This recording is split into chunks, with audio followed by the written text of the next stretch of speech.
Okay, so this is the Arturia Keylab 88 Mark II. It's Arturia's flagship digital MIDI controller keyboard. And it has 88 full-size keys with hammer action and touch sensitivity and all of that kind of thing.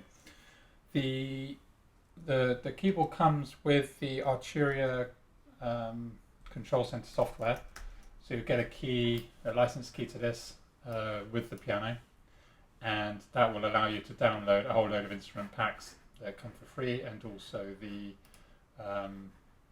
MIDI Control Center application as well.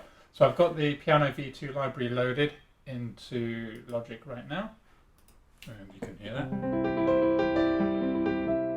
So it's I don't know, a standard default piano that I'm running here is American grand piano.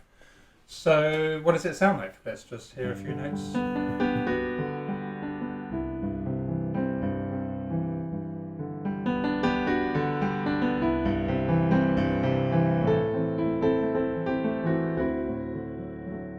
Now, I would say when I first started playing this, I got a little bit frustrated because I didn't know how to adjust the velocity settings of the instrument. So it's really important that you look in the instrument screen here and you play with this curve. By default, it's just a straight line, but that doesn't give you the velocity response that you need in the mid-range of the velocity. Let me see if I can show you what I mean. If I play that little improvisation again, I can play really softly. Very easy to play softly. Can I play it loudly? Yep, but it's a very kind of a binary setup. I mean, if I try and play somewhere in the middle, it's either very soft, still too soft, or it will pop really quickly into the higher level of the velocity range.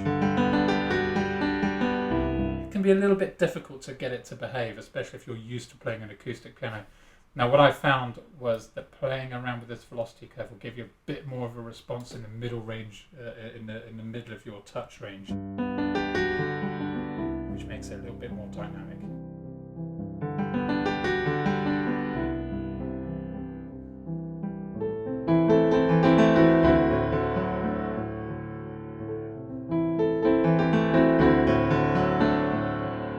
Okay, so really important that you have a go, play around with that velocity curve and get that piano to sound the way that you want it to sound.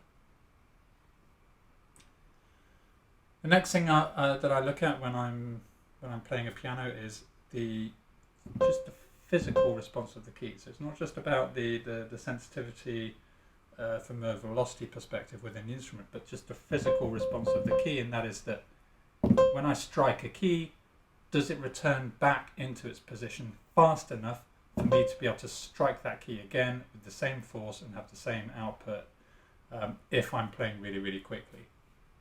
The keyboard that I had prior to this was an old M Audio key station, 88 key station. It was an old one. I bought it secondhand. It was probably about 10 years old. And the keys were very, very sluggish to return. They felt a bit springy and they were slow to come back. And that makes it really, really frustrating to play.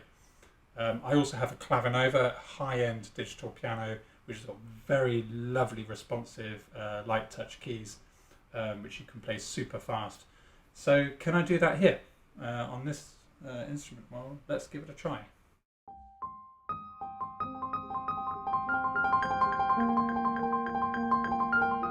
Oh yeah, I can play it at speed for sure.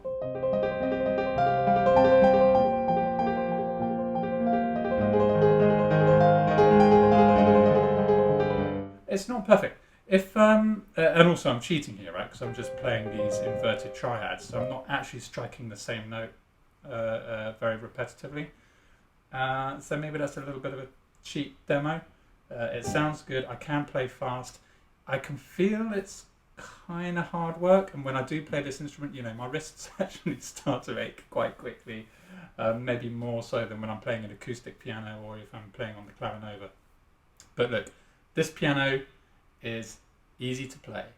It's got the velocity response that I need in the home studio. I can adjust that using these velocity curve settings for sure. And plus it comes with a range of, I don't know, probably 100 or more pianos within that piano library of all different kinds. So it's super versatile.